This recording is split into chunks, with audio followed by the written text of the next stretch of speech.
Kristen, we get reports from Cuba about strong winds and heavy rain. How is it in Florida?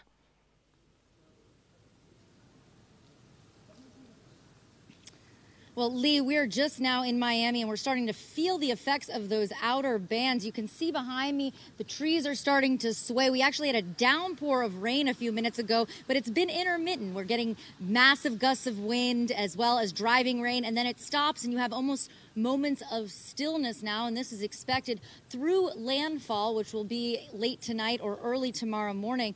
And here in Miami, about 32,000 people have already sought evacuation, and that's just in this area. Florida Governor Rick Scott ordered mandatory evacuation for about 5.6 million people across the state of Florida. And we did just hear from him again, begging people to evacuate if they hadn't already, saying that tropical storm winds were already hitting southeast Florida. 20,000 people have already lost power. And just to remind you, Irma hasn't even hit yet. This is just these outer bands coming closer and closer to the Florida coastline. And that's what authorities continue to warn people about. They do not want people to stay in their homes, particularly if they're in a mandatory evacuation zone. They say that, one, rescue crews might not be able to get there in time, and two, they could be putting themselves in harm's way. How well prepared are Florida and their authorities for hurricanes like Irma?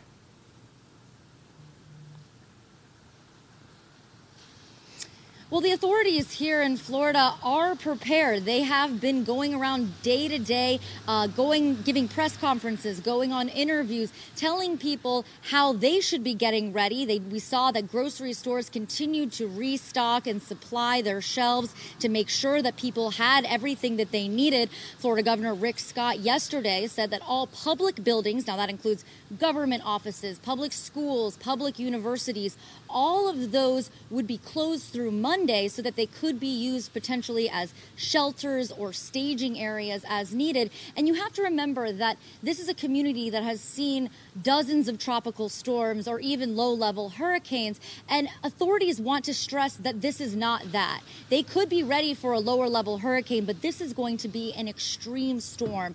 Despite the fact that it is knocking down to a Category 3 or 4, it is still having incredibly powerful winds that will hit a huge span of area here.